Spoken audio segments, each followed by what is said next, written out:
Right, please come on in. We might get started in the interest of time. Welcome to the next seminar in the Research Skills Seminar Series. My name is Sue Scull and I run the Research Education Program here at CAHS. And over the course of the year we deliver around 25 different topics that are important to the research process and conducting research. And every single one of them is an hour of power. So it's very much tailored to busy clinical people. And every topic is very big and it can only be an overview, but we point you to your handouts and any additional resources we can in those. Please fill out the evaluation form at the back of your handout if you're here in person, or the email that you get after the session if you're out there online, because we really try and adapt what we do from year to year to improve that. And please hold your questions to the end. This really is an action-packed hour, and I'd ask you to even put your handouts aside because you'll really need to watch what's being shown on the screens and have a think about it afterwards. So it's my great pleasure to welcome the Biometrics team from Telethon Kids Institute, who very kindly provide support to CAHS staff as well with REDCap, which is now the preferred data entry program of choice for the whole of Department of Health. So it's absolutely critical that we all get our heads around how to use this, and thankfully it is a really fabulously intuitive program to use and so much more powerful and safe than all of the other things we've been having to rely on in the past. So I'm not going to use up another minute of their time. And who's speaking first? So I'd like to introduce Matt Cooper, who's the Director of the Biometrics team at Telethon Kids. Director, got a promotion. It's fantastic.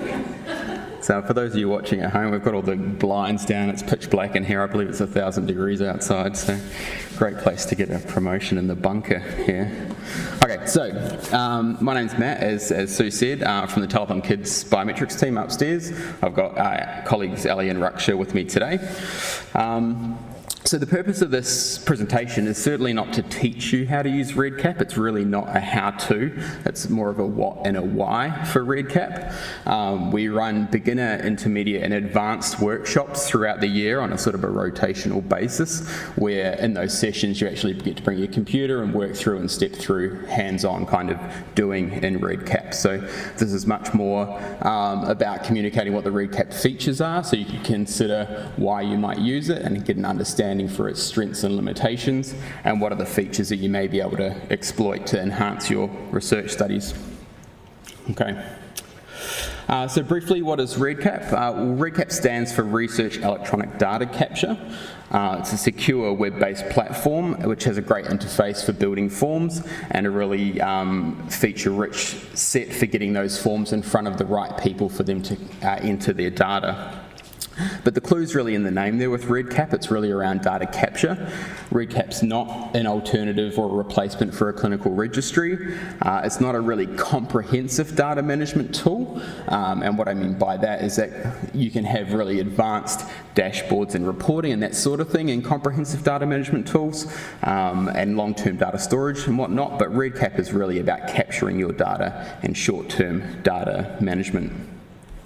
And of course, ultimately you're responsible for managing the long-term storage of your data and knowing what your commitments are for your projects and publications and whatnot. So more broadly, REDCap's a free solution for teams wishing to build and manage their own databases. It has great security and user management control, so really complex allocation of roles in the user management side of things. And the instances that we use, which I'll touch on shortly, run on servers here in Western Australia, which can be quite important for privacy reasons. It's purpose-built not just for research but for health research, with the idea of getting projects up and running as fast as possible, that rapid deployment, and it's really easy to use. There's a lot of resources out there to run you through how to do what you might want to do. Okay, so the rest of this talk is really structured into 9 distinct topics, and we're going to try and stick as closely as possible to about 5 minutes per topic, switching between presenters, and we'll be going in and out of REDCap to show you what it actually looks like and where you'll find the things that we're talking about. All right. So topic number 1 is know and plan your study. So the first thing we do with using REDCap is we don't touch REDCap, okay? So you need to plan your study and document it fully. This is normally like through a series of, say, whiteboard sessions. You don't start building a house by nailing 2 bits of wood together, right? You get a robust plan, gather all the resources you need to take on that task. So I'm just going to run through some of the really important things that you need to think about up front when you're planning your study. So you need to think about your users. Who are the people that are interacting with your study? Are participants entering data directly into forms? Are you giving them an iPad in the waiting room? Are they doing this at home? Is it the parents? Is it the children? Who and how are people interacting with this? External people or collaborators from another organisation, or the people from the pathology lab supposed to be logging in and inputting data? There's often a kind of complex network of people doing different functions in a project, and you really need to think that through in full before starting off. Then you want to think about what your pockets of data are. So these are your forms or instruments, and it really pays to think about these as being different pieces of paper. If you can picture yourself in front of a rack of different pieces of paper, generally each one will have data that is sensible to be together and will be completed in one sitting. You don't want half-complete forms all over the place, or you don't want people getting too many forms in one go. So you need to think about your pockets of data that you're capturing and any important interactions they may have between them. You also want to think about your study flow and the logistics. Is there an order of events, capturing certain pieces of data that need to precede other pieces of data, certain timing, delays between data capture? So, if you're collecting pre and post data, is that a 2-week or a 6-month delay? What is that flow of data that you're collecting for your project? It pays to think about what your minimum data set is for addressing your research question. So often there's a lot of desirable information, but you'll have sort of core information that's fundamental to answering your research question. And it might be that you prioritise having that core data in certain forms and have some of that nice to have data in other forms. And then obviously your timelines, because these things aren't instant to set up. So you really want to think about what your first critical date is. What's the first date that you're capturing your first piece of data? Work backwards from there. Make sure you have sufficient time for your testing and training, if you have to train colleagues, internal or external colleagues, how to use the database you've set up. And an important note there that the first person to complete one of your forms cannot be participant number 1. You really need to have tested these things, had colleagues enter incorrect data, make sure it behaves properly, the follow-up notifications happen properly, and all that sort of thing. So that's just touching on knowing and planning your study, and all these things really need to be thought through and comprehensively answered before you dive in and start setting up your project, so you don't work yourself into a corner with your study design. All right, so the next topic is access and navigation. So we refer to different instances of REDCap, and that just essentially means like an installation, and there are many instances of REDCap around the place. Our team run one at Telethon Kids and provide that to Telethon Kids researchers and a number of sort of CAHS and affiliated researchers, and CAHS recently has gained access to the Department of Health's instance. The clues there in the URL, you can see where these websites are pointing you to, and it's obviously important because whoever's running that service is the go-to for support. People at one institute can't help you with password issues or unlock your account or whatnot at a different instance. It's most likely though that if you're listening to this that you're going to be using either the Telethon Kids instance or the Department of Health instance, but UWA and Curtin run REDCap as well, but it's important to know which instance of REDCap you're using, because that ultimately dictates where your data lies, right? So your data's on a server, it's on a computer in a building, in a room somewhere. Ours, the Telethon Kids one, is in this building. But it is your responsibility to know where you're putting this data, right? And there's really complicated federal and state laws around privacy, around where your data can reside, especially when there's personal identifiable information involved, which is why it's important to know where it is and to have it clearly documented in your project approvals.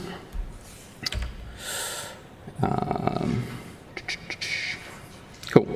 Okay, so I'm just going to dive across now and show you what REDCap looks like in the flesh. Okay, so this is the sort of landing page you'll go to when you browse to REDCap. And the instances of REDCap will look a little bit different in terms of where the logo is and some of the sort of default information that's on the front there, but by and large you'll have a website that looks like this with a username and password box for you to enter your credentials, which I hopefully got right in the setup.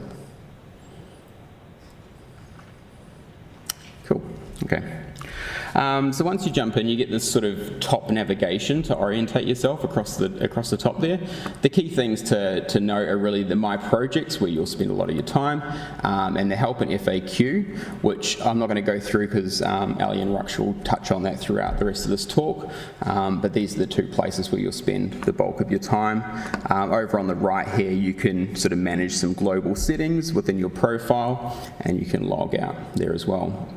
In the middle here you get sort of like a mini project dashboard, so you can see here for this particular project, which we're going to click into and go through today, you can see how many records are in there, how many fields, how many forms, right, how many different sort of pieces of paper or data collection instruments we've got. So you get sort of like a high level snapshot there on the front of all of your projects that you've got access to. Okay, so when you click into a project, which is where you're going to spend the bulk of your time, you'll see that top navigation's gone, and what we have now is a fairly comprehensive left-hand navigation menu. Again, I'm not going to go through all of these because Ali and Rux should touch on them, but you'll see it's logically grouped. You've got some admin functions up here at the top, and then these things get into the more specific controls and then more advanced functionality down there. But this is where you'll spend the bulk of your time once you're logged in, is in this sort of project zone when you're setting up, either setting up and building your study or entering data as you're capturing it. Cool, so that brings the access and navigation to an end, and I'll pass over to Ali, who's going to walk you through more of that configuration.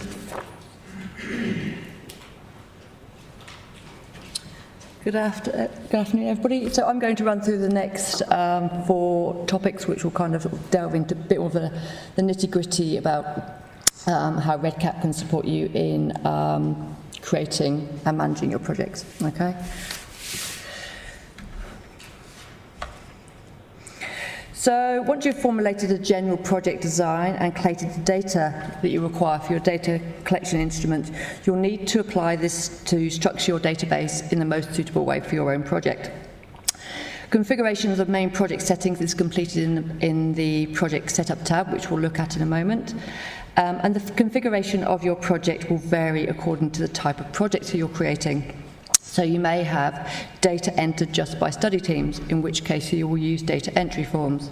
You may need data entered by participants, in which case you will need to use surveys. Or it's entirely possible that you will use a combination of both of these.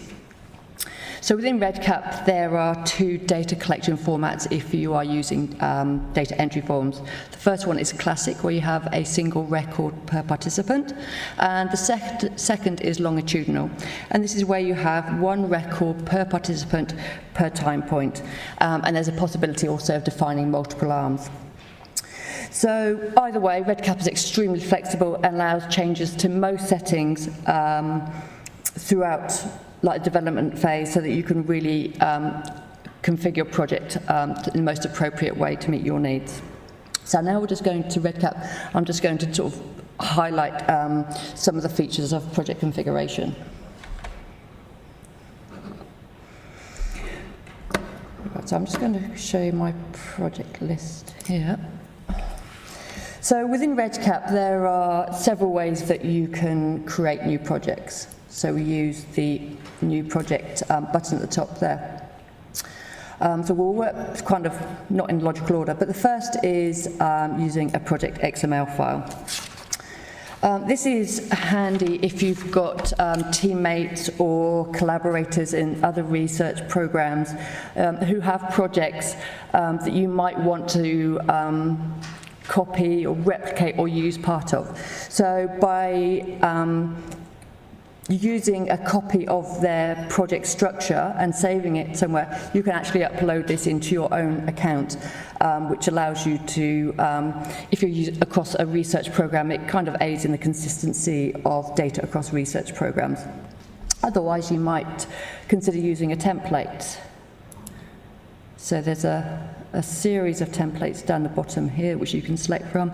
This is really good for new users because by selecting one of these templates, it creates your projects with certain settings already enabled, and there's some example variables within each form which you can of course then go on to amend as you require for your project.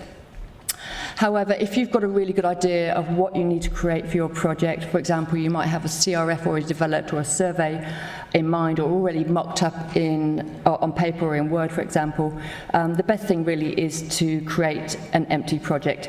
And that is as simple as filling in all your details here, so the project title, the purpose, any notes, and it's as simple as creating the project here. I'm not going to do it because we have a demonstration one, but once you do that, you will see that the project will appear in your My Projects list here. No matter which design option you choose, REDCap is incredibly flexible, and it also allows changes to most settings at any time, apart from production, which Ruksha will talk about. So after you've created your project, it will open automatically in the Project Setup tab. So as Matt said, this is where you will spend most of your time. So you note here, you can see the project title. We have the left-hand menu here, which really allows you to click on lots of different functions and applications to customize your project. And then this central main workspace here. So often you can get to the same place in REDCap by either choosing the left-hand menu here or this central workspace here. So the Project Setup tab is a checklist of steps to help you build and test your project. Okay, it's the home page. Steps can be completed in any order, and not all steps are required. So you see here there's some I'm done buttons. These are by no means mandatory, they're merely there to serve as a guide. So you can see how far you've come in your project development and what might be left to do. So REDCap is very powerful, so it has lots of different functionality built in, and lots of this is accessible through this main project setup page. So the advice really is to explore this tab thoroughly to determine which features apply to your work and which steps to complete. So you'll see there's additional buttons here that you can click into, which will bring additional menus. So if you're using surveys for your project or you're requiring a longitudinal setup, both of these options need to be firstly enabled in this section here, the main project settings of the Project Setup tab. I've enabled both of these. So we won't look at surveys just yet, we'll come to that shortly, but firstly we're just going to briefly look at longitudinal setup and how REDCap can really support your project this way.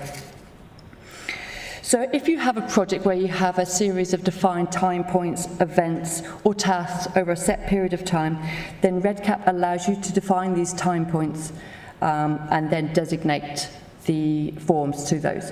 So I'll just show you an example that's already been created.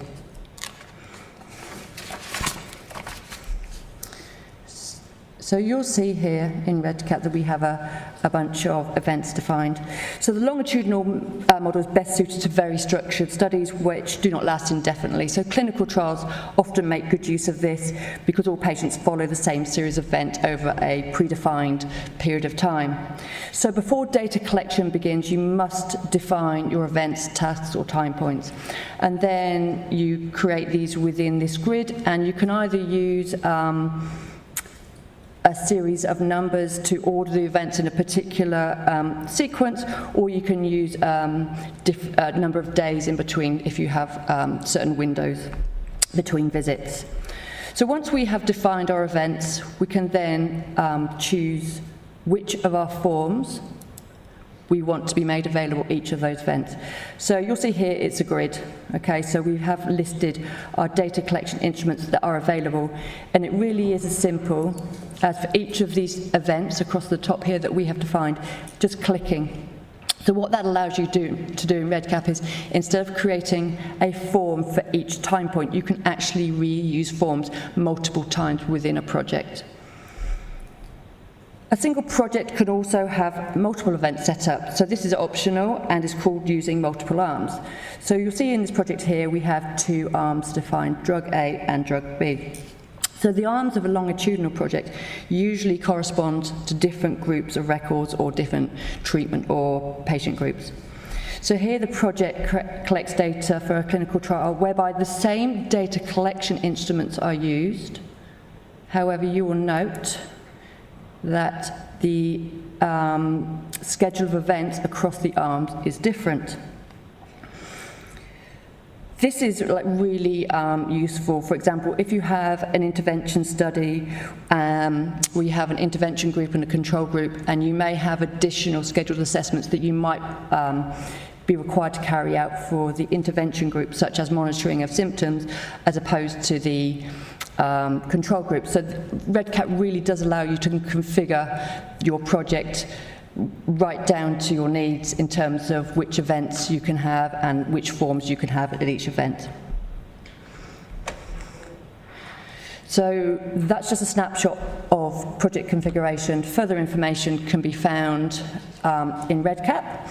So there's a lot of training videos in there which really can guide you, and there's a help and FAQ section which Matt pointed out.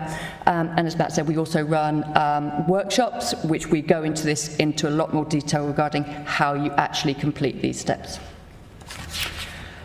Okay, so the next next topic that I'm going to move on to is forms and variables.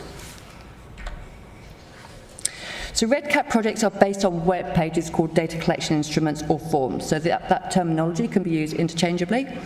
And these forms contain the variables or items that you will use to enter your data. And these could be data entry pages or they could be surveys. A project may only need one form where all data entry fields are captured on a single page, for example, a survey, or you might have many forms.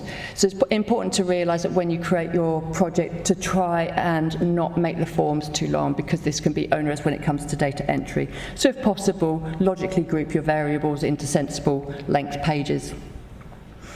So in REDCap, there's no limit to the number of forms that you can have, and there is no limit on the number of fields that you can have in any individual form. It really just comes down to personal preference and also guiding data management and data entry in a kind of a better way. So once you've created a form, the list of options for adding variables is almost endless, really. So REDCap can really capture any data type that you wish. So once you create variables in REDCap, you can then make further customizations through the use of attributes to really accommodate your data type and define how that field behaves on a form. So in REDCap, there are 2 main ways of creating forms and adding variables. The first being the online designer, which is really like a built-in tool, a wizard, to help you develop your project. This is by far the fastest and easiest way of creating your forms and variables, and the other is a spreadsheet called a data dictionary. And this really requires a bit more familiarity with REDCap because the structure of the database is on an Excel spreadsheet, so you really have to know a little bit about REDCap to know what to put into that. But if you want to have a go at both, you can, because they both work interchangeably. So the online designer is a much more intuitive method of building and managing your instruments.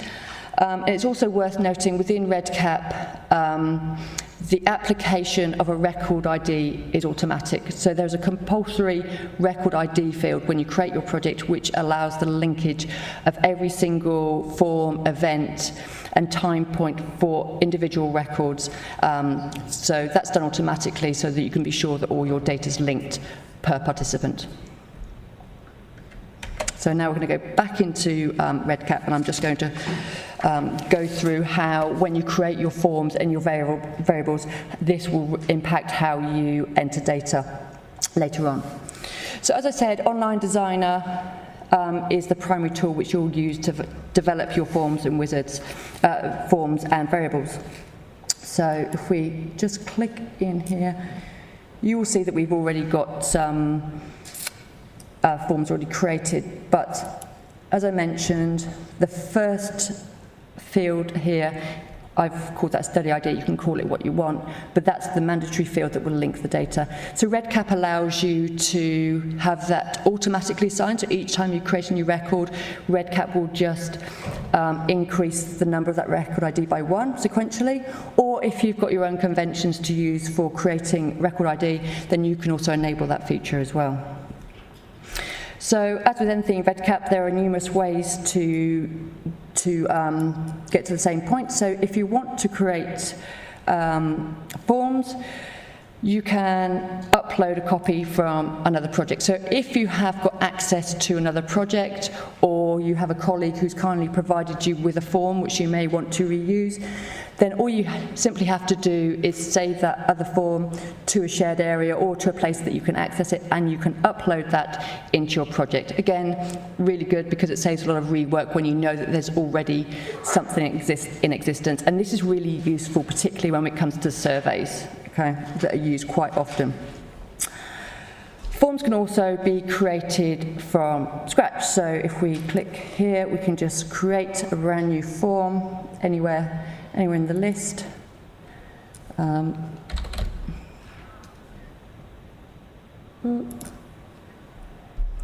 it will create a brand new form, and therefore this will be blank because we haven't added any fields to it yet. So the online designer isn't just where instruments are created and managed, it's also where you manage the content. So I'm just going to go back and show you some examples of variables. So when we create variables within our forms, this is really defining what data we want to collect. The online designer is the fastest and easiest way to create or modify fields. So in this example, we'll choose to add a field. Now, REDCap has a long list of different data types here that you can choose from, and the type of data that you'll be collecting will really determine which of these options that you will choose. And remember that the data, the questions that you build here will really be used later for data entry. So once you have made a selection, and in this case we will just choose a text box, you need to complete this additional information to customize the fields. So the only two fields that are mandatory are this field label here and this variable name here. The field label is the question text or the statement or the piece of text that you want displayed on your form or survey. So that can be long, there's no kind of rules about really what you can have on there. The variable name is the short name, and that's what's used to store your data, and is used as well for analysis, and it's also used later on for some advanced features. And this variable name is not seen during data entry. Everything else that we've got here is optional and really just serves to optimize how your fields work, how they are displayed, and really restrict the kind of data that you are collecting. So one example of this is this validation field here. The validation is really useful. A good example of this is if you're collecting email addresses, for example. If you didn't put an email validation, which is listed here somewhere, if you did not specify an email validation, when it came to data entry, the person who was entering the data would be able to write anything in the text box. But by adding that validation, if somebody were to put some texting, they would be faced with an alert message or an error message saying the data type that you have entered does not comply with what has been specified. Please either remove it or change it. Validation is also really useful when we're collecting numeric values. So, for example, we might use it for height, weight ranges, we might use it for lab ranges or vital signs, for example. So by using the data type of, there's a number in here, for example, we could put a number and we could put a minimum and a maximum. So again, this really minimizes data entry errors at the point of data entry and really helps to improve your data collection and your data management. So I mentioned that there are two ways of creating forms and variables within REDCap, the other being data dictionary. So it's just worth noting that whichever method you choose, the other method is then synced and updated, so both options will match. Okay, so if you make a change to a form or to a variable within using the online designer, then the data dictionary will automatically be updated to reflect the change that you made using the online designer. Okay. So again, once again, further information about forms and variables can be found in training videos, the help and FAQ section, and also the basics workshop. Right, so now we've looked at configuring projects, we've looked at how we create forms and add variables. The next thing is we're going to very briefly touch on surveys. Now, surveys is a massive subject and we can't possibly touch on all of it today, but I'm just going to give you a bit of an overview. So a REDCap survey is basically a data collection instrument created in REDCap and then simply enabled as a survey. Okay. Any form in REDCap can be enabled as a survey, and it's basically just where you enable it as a survey and you make that publicly available. So in the survey project type, the link is distributed to other people, allowing them to submit data directly to your project. They don't need a login, okay? So REDCap can assist you in sending out the survey link and tracking responses, and other features too. So respondents can simply access the web page and submit their data to you from anywhere, as long as they have internet access on their device. There is no login required. They just click on a URL, complete the survey form, click submit, and that data then will be populated within your project. And then for the project team members, they simply just go into enter the project, and then they can view all respondents' data. So in REDCap, there are two methods of distributing surveys. First one being public URL. This is where there is no tracking needed for the responses. The responses are likely to be anonymous unless you are asking questions within the survey that ask for personal information.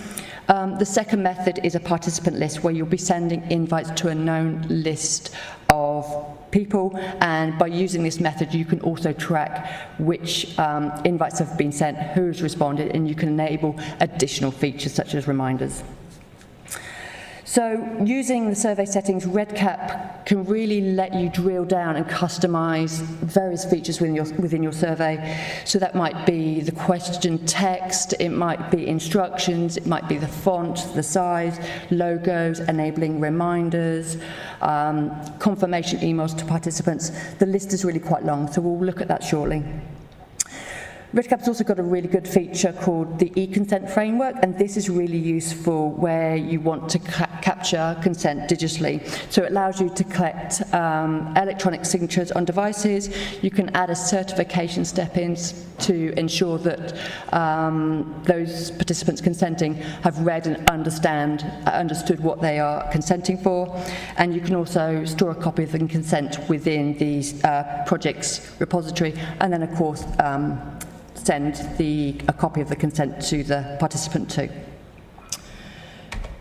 So back to REDCap we go.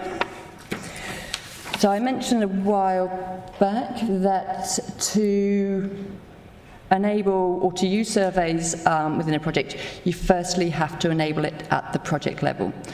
Once you have done that, it's really a case of just selecting which of your forms, which you would have already created, that you want to be used as surveys. So in this example, we're going to use the patient morale questionnaire. So simply click Enable, and then you'll be shown this Set Up My Survey, which is just the survey settings.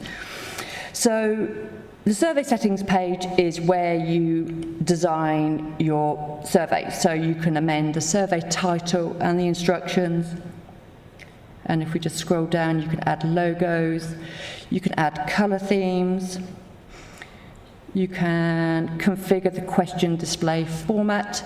You might have the questions displayed on a single page, just a long running page, or you might decide to divide your survey up into multiple pages where the participant has to click next page to get to the next section. You can set expiration dates, text-to-speech functionality, and then at the end you can have some survey terminations where you direct your participant to another survey or to an external URL, and also you can configure your completion text here too. So it's important to remember that when you refine the survey instrument, this is a key step in development mode, because really how you design your survey will determine how your participants engage with it. Okay, so it's really important that you configure your survey in the most appropriate way and the most appealing way for your participants to really engage them. So the two ways, as I spoke of, to distribute your surveys are public survey link and participant list. So we'll just look at that briefly. So over here on the left-hand menu, we have the survey distribution tools. So I said the public survey link is a single link. So anybody that you wish to take that survey gets given the same link. So again, the responses should probably be anonymous unless you're collecting identifying information and there's no tracking.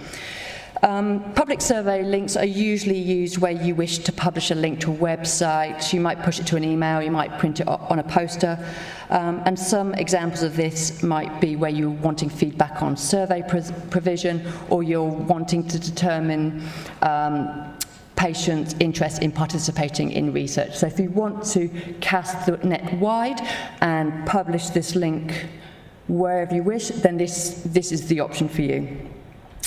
The second option is the participant list. So this is accessed through this second tab here. So you have a known list of participants here, and you can really customize the invites or the SMSs that you wish to send to your participants. So using this option, participants can only complete the survey once, but responses can be tracked. Using the participant list also allows you to have access to some additional functionality. So for example, if we were to compose a survey invitation, you can see here that you can specify when you would like the email invitation sent. You can enable reminders. Again, you can customize your email text here. And then using this box on the right-hand side here, you can select who out of your participant list you wish to receive that particular invite. So if we were to use the survey invitation log here, this gives you a good snapshot of invitations that have been sent or invitations that are scheduled to send. So for example, if when I created my invite, I scheduled all of my invitations for tomorrow, you would see these in this table here. So using the participant list is quite a commonly used in research where you wish to gather information on consented participants so you can really target who receives those invites.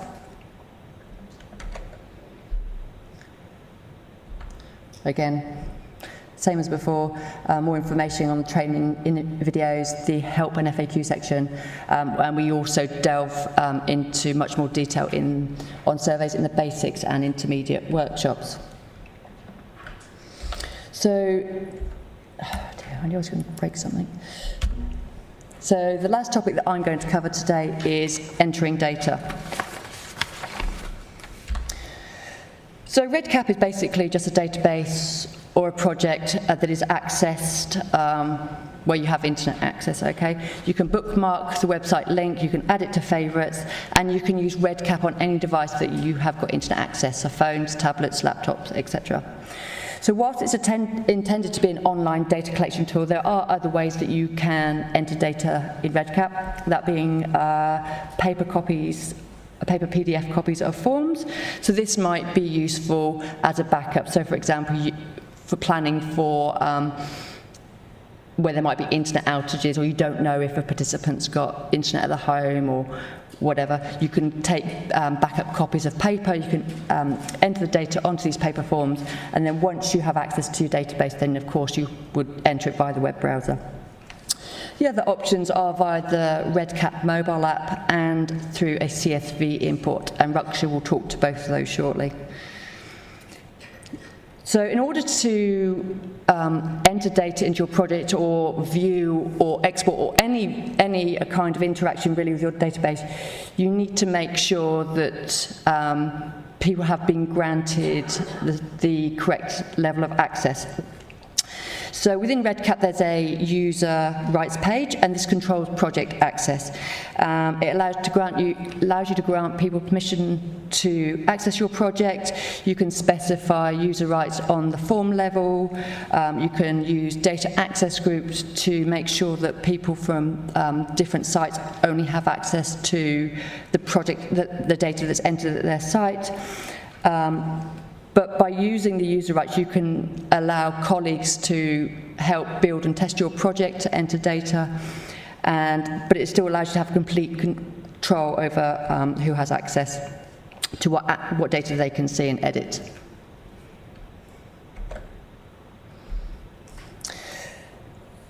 So we're just going to quickly look at the user rights table on the left-hand side here. So user rights within REDCap is really simple. So the first thing that you have to be aware of is that somebody firstly has to have a REDCap account. You can't just add anybody through this module here. You have to make sure firstly that they have got a REDCap account, after which you can give them the appropriate level of access. So within REDCap, once you create new users, there's further sort of text to help support your decision regarding what level of access you would like somebody to have. So really adding new users, creating roles, or adding people to those roles is done simply within this table here. And you can see in the example that we've already set up that we have a number of users here. We've added this user to a user group.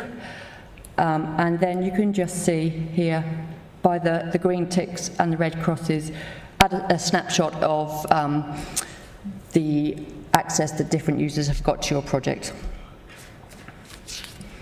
So once you have created users, you've allowed them access to your project, you can then go on and enter data. So to do that, it's all managed within this menu here, this data collection menu.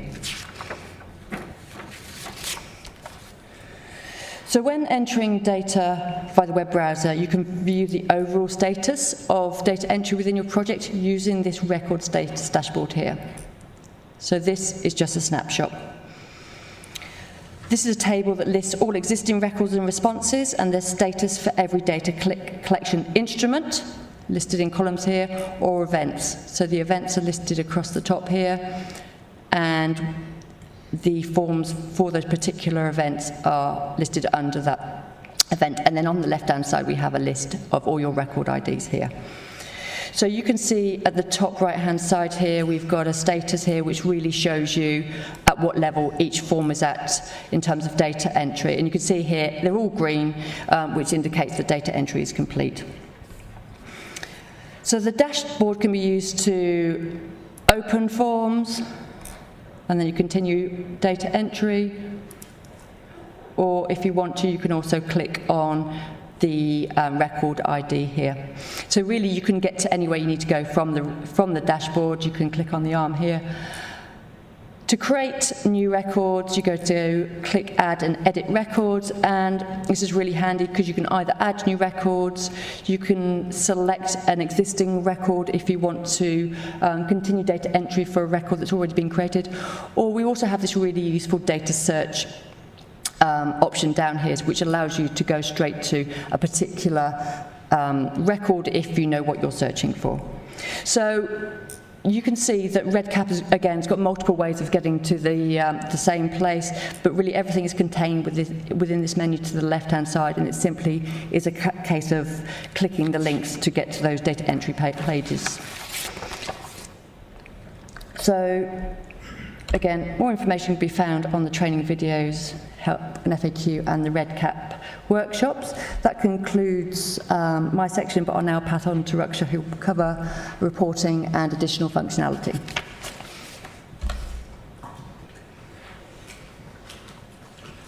Thank you, Ellie, and good afternoon, everybody. Let's talk about some of the other features that REDCap makes available for the users, starting from exporting and reporting your data. So exporting your data, once the data has been collected with one of the methods described by Ali before, the use of the data could be to do export when you require that data to be shared with other users for the project, or you may need to analyze the data. So REDCap has this feature called export data, which allows users to download the data as an entire data set or a subset of data. For example, when you just need to select data from certain events or forms. The feature is very handy to use when you export the data, the file can be used for assessment. The format of the data export can be from Microsoft Excel to most a little bit complex stat packages like SPSS, R, or SAS. REDCap also has feature to export the entire project as an XML file we saw earlier before, which can be used to create duplicate copy of projects. And user can make the necessary adjustments to personalize that project. Automatic de-identification is also possible when you do an export, where users can just choose to encrypt those fields or just exclude them altogether with just a few clicks. The reporting of data. So now the use of data could be to create the reports. The reports can be created by using different instruments or an entire data set. Again, something similar to the export, and users can add filters to events, forms, and even records to customize their reports. They have different options available to create the reports and use the default ones, or again, customize them. This report also allows users to show the graphical representation with stats of data. The user can save reports with certain permissions, which can later be used to share with other project users. Now let's quickly look at what it looks like on the interface. Again, the exporting and setting up a report is a part of the project setup. So when we go to project setup, you will see that option on the application section on the left-hand menu. And inside that section, you have very obvious labeled buttons to allow exports. So you can either select to export all the data, and then you can choose one of the formats, or you can select your custom forms and events. Similar to that, report again is you have a few options available again to view the reports, and you can draw charts and graphs. So that's a basic report where you have fields across the rows and columns. And just basic charts. We choose instruments. Because there's no data, you can't see that. But you can also, as I mentioned before, you can also create reports, and these are the two reports that I created earlier. So if you click on them, you'll be able to see some of the data there. And if you go to charts, you can see the basic plotting. You can also choose to download the image or print the report as it is. So let's switch back to the features again. Project management. Like my colleague mentioned before, the first task you need to do before diving into REDCap for development is to gather the requirements and document them properly. After that, you can start the development in the REDCap, and there are the three main different stages that has the project development lifecycle. The first one is development. So where user can create their forms, add events, add fields, and even logics, and add permissions to the forms and events. Then user can use the user-defined permissions and perform hands-on testing as well. Next is production, where users can collect real data or export report or even design the reports. Finally, analysis, where user analyze the data and may even choose to publish them. In REDCap, setting up a status is very easy based on what stage of development it is at with just click of buttons. And different stages have different features, which makes it easier for project management, and it's effortless. So what are the features under each status of the project? Under development, the schema is very fluid, so it is very easy to make many major architectural changes. The changes that are done in the development stages are implemented directly without admin approval, because there is no automatic backup of the changes, the users need to create the snapshot of their backup dictionary by themselves. Production stage, user can move the project into production stage when they have stable schema and when they're ready to collect the real data. The schema changes requires admin approval and are effective only after the approval has been done by the administrator. These features prevent implementing accidental changes to the project when you're collecting the real data. So, and also the changes are tracked in production stage, which means that you don't have to back up your data dictionary, and REDCap does it for you when you're drafting the changes. Finally, in analysis, when all data collection is complete, users can move the project into analysis stage, where most of the editing features are disabled. A user can switch from one status to another, from analysis to production, or from production to development stage at any time as well. So other project management tasks, when the project timeline is complete, users can choose to mark the project as complete so that no one can make any other changes and it's ready for assessment, and you can continue doing that. You can do that by just marking the project as complete with a click of a button again. And one can also choose to erase all the data or remove the project at all.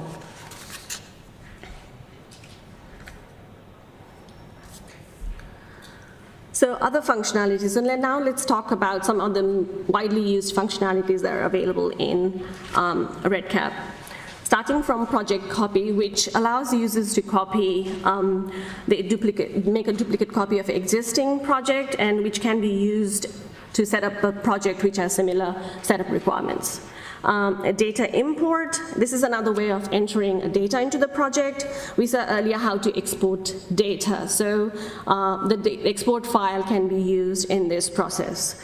Basically, if you already have an existing data, the data import tool helps you to get all the data into project at once. For example, you might have a project set up in REDCap, but some other team are still collecting data on a spreadsheet, or you could be expecting data from a lab, which is a part of the project data. So in that instance, you could use this feature to import all the data at once rather than entering it manually. Randomization, this is another very good feature when you want to select the subject in a project or a trial by chance, not by choice. REDCap offers this randomization module where you choose a model either by stratified randomization or randomization by group or site, and also add few other parameters. So based on those informations, REDCap creates a template allocation table, which can be used to structure your own subject randomization. API, it's It is an interface which allows users to export and import data from the external applications, which is outside of REDCap. With this feature, the user requires a unique token per project and can be strictly used for that project only, and it has to be approved by the administrator. This makes monitoring of any changes to that project or the data very handy. Mobile application, like Ali mentioned before, this is a companion app that goes with the web version of the REDCap application. So this allows user when they need to collect data into remote community, when they don't have internet access or have limited internet access. When they have the internet access back again, they can sync back the data collected in the remote community easily into the web version. But it requires to be installed prior to sending the web version of the project into production. Advanced survey options, so some of the other features that survey has is automating the schedule surveys. That means users can program REDCap to send out the automatic invites or the future invites. You can select, the users can schedule the messages and triggers. So based on those triggers, REDCap automatically sends out the invites, and invites could be in the form of either the email or SMS. The SMS invites, though, requires an external third-party web provider installation, which is Twilio.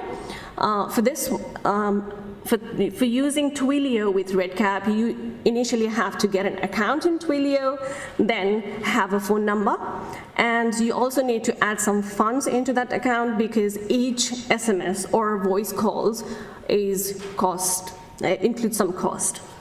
Only after that you can use that phone number acquired from Twilio in REDCap, sending survey invites or sending reminders or other functions.